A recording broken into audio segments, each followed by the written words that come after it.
This is News at 8. Hello and welcome to Join News at 8 on Multi TV. My name is Bright Nana Amfo. Coming up tonight, organized labor threatens to resort to public actions by October 18 if the PRC and government fail to reduce new utility tariffs announced last month by 1/3. Public Accounts Committee of Parliament threatens to stop budget allocation for the Ghana Atomic Energy Commission for the next financial year. We'll tell you why. Also coming up, the Lower Manya Krobo Traditional Council says it will take over all key national installations within the traditional area if government fails to hold assembly elections by October 25. Coming up on Business with Abigail Abdumakuinchi, Finance Minister, is expected to negotiate with the World Bank for release of some delayed funds. Meanwhile, some donor partners have begun disbursing funds that were held up. When we hit the international front, the World Chemical Weapons Watchdog says it will send a second team of inspectors to boost its program to destroy Syria's stockpile. These and business and sports showbiz coming up shortly.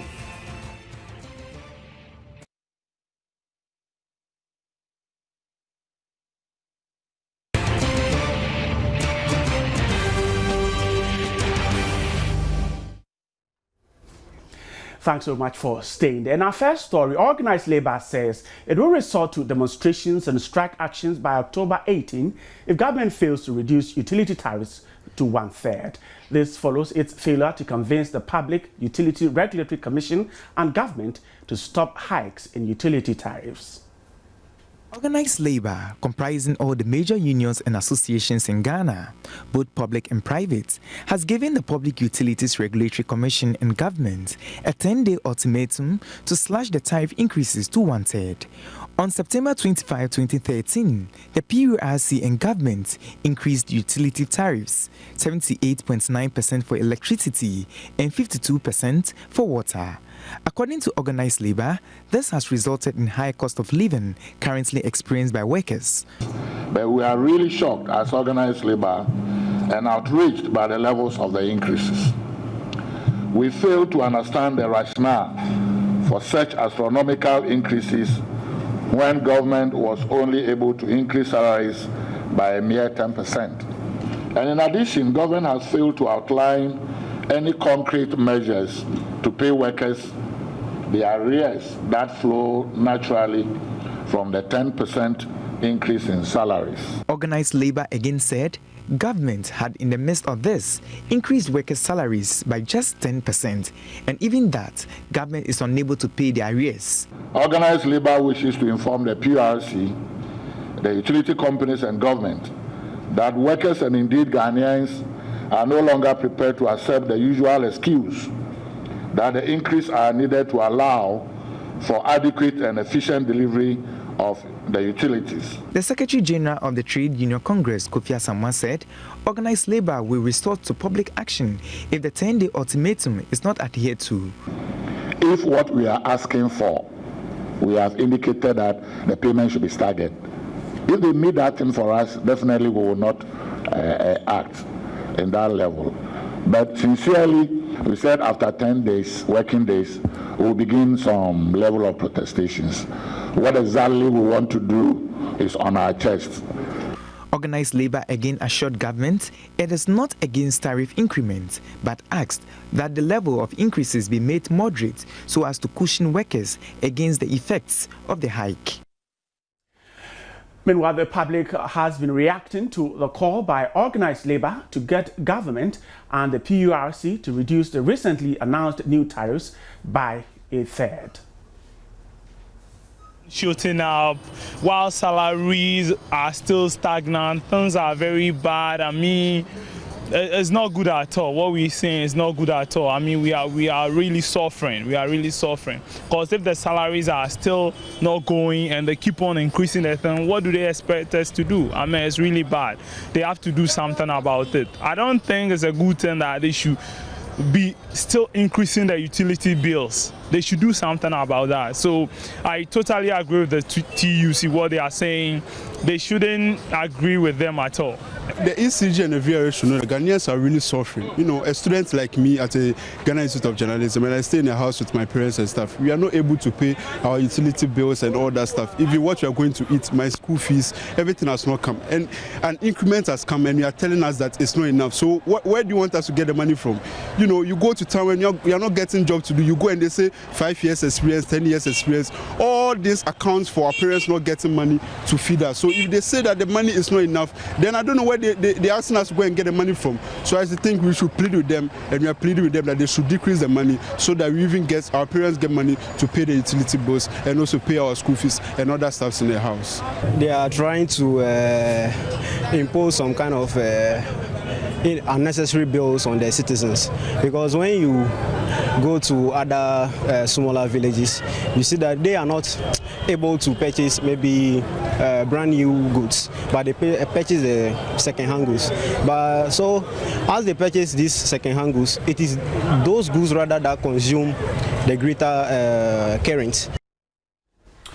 Meanwhile, a Deputy Minister of Information and Media Relations earlier spoke to Joy News and asked organized labor to exercise restraint. Indeed, government is committed to dialogue with all stakeholders in this to ensure that we arrive at a situation that is beneficial for everyone involved. Indeed, government has demonstrated this commitment only last week Friday, when it convened a meeting of various stakeholders, including organized labor, the Association of Ghana Industries, the Private Enterprise Foundation, and the utility companies themselves. Frank discussions took place at the meeting, and at the end of the day, a technical working group was put together to examine various proposals and also look at various scenarios that could be adopted to address this problem once and for all. To the extent that organized labor took part in the discussion, one would have expected that they would give the committee a chance to conclude its work and present a report based on which further discussions can be held. So that if at the end of the day they are not satisfied with the outcome, then they can engage in any form of protestation or public manifestation that they so desire. I must say that government indeed respects their right to protest, but it's of the view that at this moment it is necessary to allow the committee some time to work in order that we may have some beneficial outcome. So urge restraint on the part of organized labor, even though we sympathize with them and appreciate the concerns that they have raised. But government will continue to explore ways of engaging them in constructive dialogue, which will ultimately result in a resolution of the matter. And you can stay interactive on this very issue. Organized labor asking government and the PRC to reduce the recently announced utility tariffs by 1/3. Go there onto our social media platform and post your comments. We're turning our attention to the Eastern region. The Lower Manya Traditional Council says it is mobilizing its citizens to take over key national installations within the area if government fails to hold elections by 25 of October this year. The Traditional Council last week served notice it will declare self-government for the Kroboland following the suspension of assembly elections since 2010. Manasseh Azuri Awuni visited the area and reports that some traders are ready to start paying their taxes to the traditional authorities instead of government. Nalaje, a charcoal seller at the Gomenya market, laments the plight of traders of the market. She's one of the traders who recently refused to pay levies to the Lower Manya Krobo Municipal Assembly in protest against what they term unfair treatment from the assembly. She says their plight is worsened by the fact that they have no assembly members through whom to channel their grievances to the Municipal Assembly.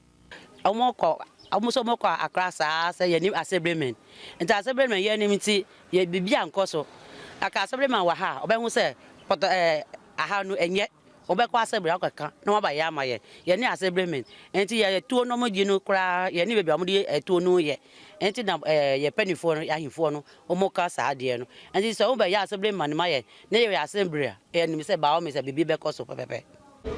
The traders are not the only people worried about the suspension of assembly elections since 2010. The chief of Akuse and Public Relations Officer of the Manya Krobo Traditional Council, Nene Asada Aho I, says the stalemate began in 2010 when some 7 electoral areas within Kroboland were added to the Dangbe West district. There was a time I had to meet with the Deputy Local Government Minister, Honorable Yimonweke Ajikun. He told me categorically that they have invited, he has invited Honorable Tetagbo to see the EC in Lower Manya to fix a date for the election. Unfortunately, we didn't hear anything. I met with the chief director, local government chief director, and he told me that something will come out. Fortunately, a week later, we had a letter that the president has given a clearance, presidential clearance, that dated 28th June this year, authorizing Electoral Commission. The letter was signed by Dr. Raymond Atuguba, authorizing Electoral Commission to organize an election at the Lower Manya Krobo Municipal Assembly. 2nd September to Kromagui wrote a letter to Electoral Commission reminding them of the letter from the president's office. All attempt, in fact, they didn't want to listen to us at all. He said June last year, the Supreme Court ruled the areas belonged to Manya Krobo, but all attempts to have assembly elections in the area failed. We'll get you more on that story. Meanwhile, the Food and Drugs Authority says it is not deterred by Tobinco Pharmaceutical Company's application of a court injunction from further destroying their products. According to Senior Regulatory Officer Samuel Asante Boateng, his outfit is committed to ensuring that fake drugs imported into the country are destroyed. Tobinco Pharmaceutical Company Limited earlier applied for an interim injunction restraining the Food and Drugs Authority from further destroying its imported products. This followed the FDA's labeling of some drugs imported by the company as fake and dangerous. The FDA stated it was not perturbed by the action of Tobinco, stating that it was committed to ensuring the protection of public health and safety. And he has the right to take anything to court and to seek redress. Now, we are prepared for that, but that is not going to distract us from doing our work. And by doing our work, I want to mean that protecting public health. We are not distracted, so we'll go ahead and do that. Now, if you look at the suit itself, they have also mentioned that there were some 15 products that they didn't intend to register.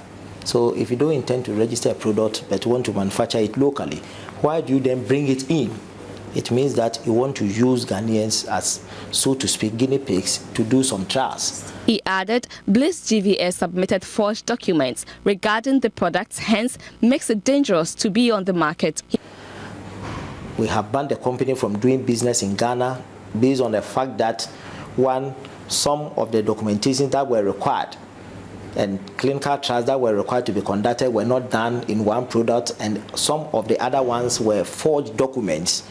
We have used Section 119 to revoke their license, and we have informed WHO as such, and hence health alert will be issued in order to prevent neighboring countries from patronizing and filtering into our country.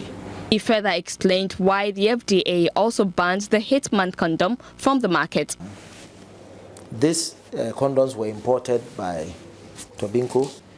When we did a test, we realized that there were microspores in there, meaning that anybody who uses it will not be safe and can contract syphilis, HIV/AIDS, which is a killer disease, hepatitis, and things like that. Even unwanted pregnancies are going to go up. And so we said, okay, let us go back and detain and further confiscate and then set it out for disposal. When we went, over 2 tests of this product have been distributed. If you didn't wait for that and you go ahead to distribute something that is fake, so to speak, because it doesn't qualify. And it was also imported in unregistered.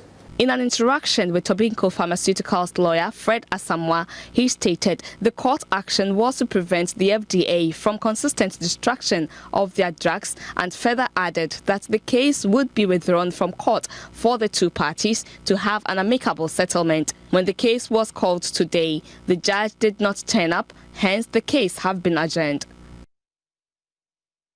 In other news, the Ghana Atomic Energy Commission has for the past 3 years failed to render audited account to the Auditor General's Department, yet continues to receive subventions from government. The move is contrary to the Financial Administration Act, which states that all government institutions and state agencies must render audited accounts of its operations for the year in order to continue receiving government subventions. Officials of the Ghana Atomic Energy Commission appeared before the Public Accounts Committee of Parliament to explain why the Commission has failed to render audited accounts of its operations for 2010, 2011 and 2012. The system is basically manual, and there used to be a backlog right from 2006, 2003. So we were able to get it up to 2008. And then we had to change the auditors, and that's basically, because it's manual. So we have at the finance committee, we have decided that we make it, we computerize the system to make it. How long have you been waiting? We apologize for that, and we will take the 2011 and 2012 draft reports are ready. We'll submit them immediately. The auditors.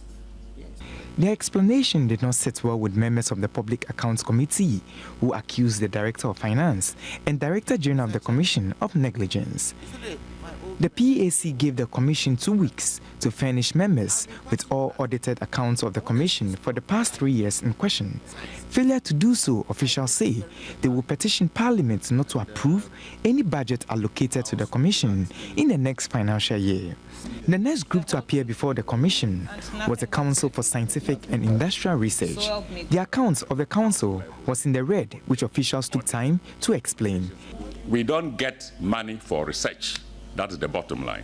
A lot of the research that you see are activities and proactiveness on the part of my scientists who write proposals and get into partnership with external agencies. And most of the time, the programs that they want us to research on are not addressing our national priorities. We simply do not get money for research. I would have been happy if perhaps the figures for appropriation of the previous year was there for you to see what was given for research. Not what we budgeted for, but what actually was given us. The Ministry of Roads and Highways also appeared before the Commission to shed more light on two projects: the West Africa Transport and Transit Facilitation Project and the Urban Transportation Project. The objective of the West Africa Transport and Transit Facilitation Project for Africa is to facilitate trade within the sub-region and improve access to world markets by Burkina Faso and Mali. There are 3 components to the project. The first component is the corridor road infrastructure improvement.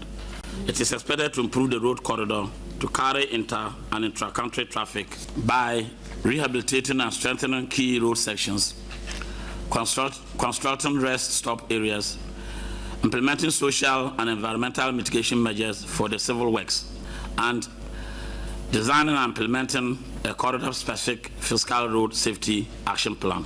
Proceedings continue on Wednesday when the Ministries of Communication and Employment and Labour Relations expected to be in attendance. And some stories gone by, organized labor has threatened to back on demonstrations if government fails to reduce utility tariffs announced a while ago by 1/3. But also coming up, Yafuso will tell you some persons who feel let down by the Disability Act, Act 715. This is Joy News on Multi TV. We're taking a break. We'll have more right after.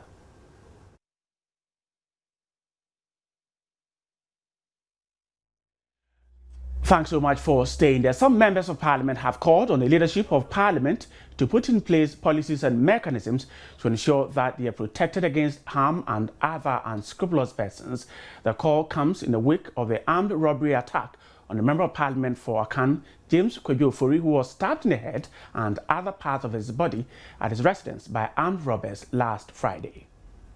Why only MPs? Because ordinary people have been attacked every day and nobody see to it. Is it because what makes only MP? Of course, it's unfortunate, and the MPs are representatives of the people, but I think we should rather improve the security of the whole nation at large. That's my opinion.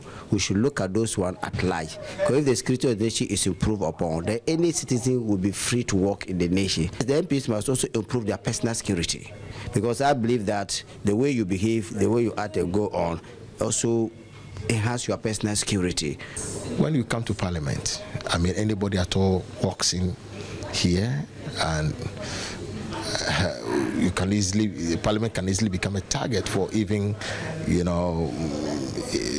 should we have situations as was in Kenya and etc. Some terrorists wanting to attack this country. I mean, Parliament is obviously vulnerable, and so these are issues that we need to really think through as a nation and find, some more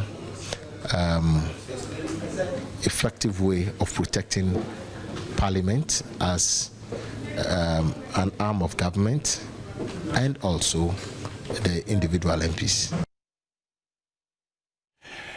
In other news, the Volta River Authority says it has fully discharged its obligation with regard to payment of compensation to persons whose lands were taken when the Akonsombo Dam was built. The Sole Commission on Judgment Debt is investigating payment to affected claimants in a bid to prevent payment of judgment debt to dissatisfied persons in the future. The document submitted by the VRA indicated a total of 21.6 million Ghana cedis had been paid to occupants and owners of the land on which the Akosombo Dam is situated. Payments were in the form of resettlement and cash, and according to the VRA, 52 resettlement towns were provided for those affected when the Akosombo project, covering 2 million acres, was constructed. As such, the VRA says it is no longer responsible for paying claims.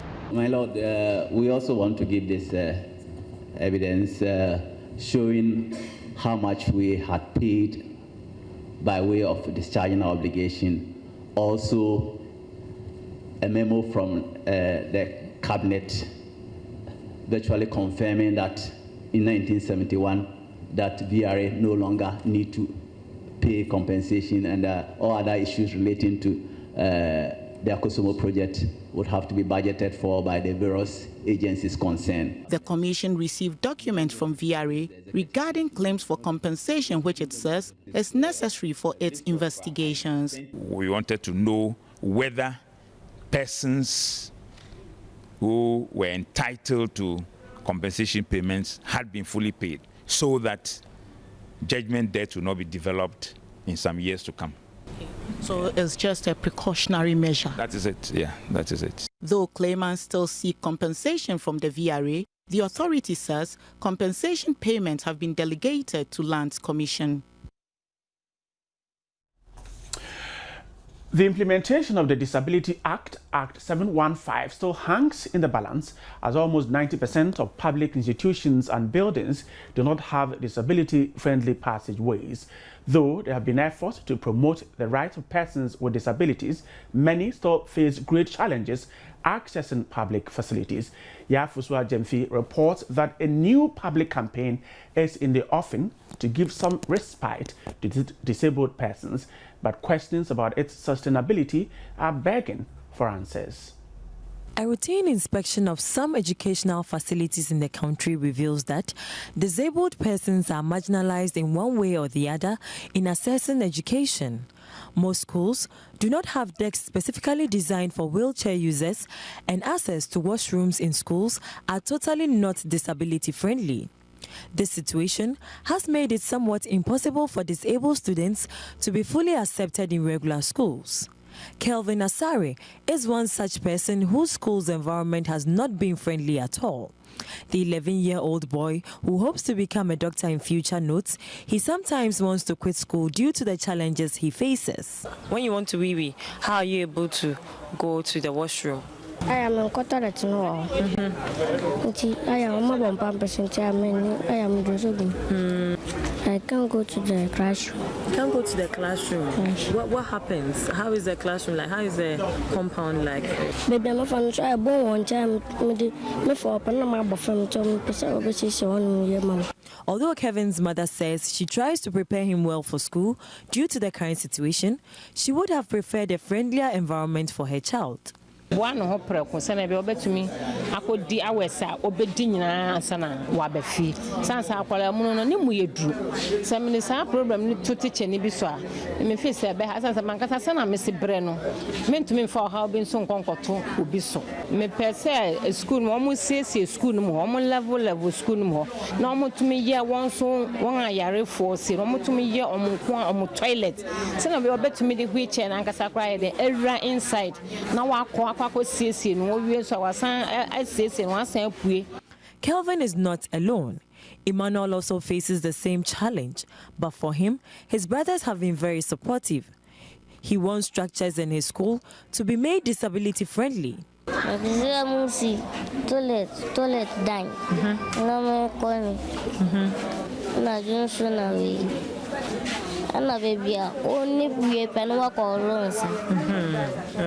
Kelvin and Emmanuel perhaps can now heave a huge sigh of relief. The Enlightening and Empowering People with Disabilities in Africa campaign seeks to address the shortfalls of unfriendly facilities for disabled persons in schools.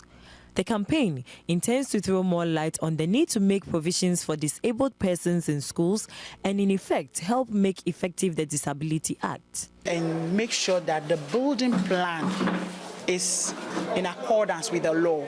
This huge number of disabled persons means government and civil society cannot neglect them, as their contribution to the growth of the economy cannot and must not be overlooked. Yafusua Jemfi for joining us. And of course, you can share your views and comments on the stories you've seen here. Go to our social media platforms and let's hear you on what you're seeing here. Now, the chiefs and people of the Kronti division of the Kwiapim traditional area have honored two personalities, Osei Akeshire and Sakwa IV, the chief of Edumasa, and Nana Felix Saki, a member of the Amwa Kede royal family of Ekropong. The Kronti Hini of the Kwiapim traditional area, Osahini Ofe Kwesiajiman IV, decorated the two personalities during the celebration of the Kronti Ojura Festival in the Eastern region. Haruna Yusuf Wompini has the rest of the story. The citation of Osei Akeshire and Sakwa IV, the chief of Edumasa Akwemu traditional area, recognizes vision as a young traditional ruler. The Kronti Hene of the Kwiapim traditional area, Osahene Ofe Kwesiajiman IV, said acknowledge of computer technology is indispensable in every effective education curriculum, commending the setting up of a computer training center and an internet cafe in the area 5 years ago. The chief of Edumasa, Osei Akeshire and Sakwa, was grateful for the honor. The fact that I got a citation doesn't mean I'm better than everybody. At every given time, somebody will be picked out. It doesn't mean somebody's hard on somebody, but I think it encourages everybody to make a difference in their own small way, and not for rewards, but just to make a positive change in your community. The former Minister for Local Government and Rural Development, Samuel Ofosu Ampofo, donated 10 laptops to the Ekropong ICT Training Center.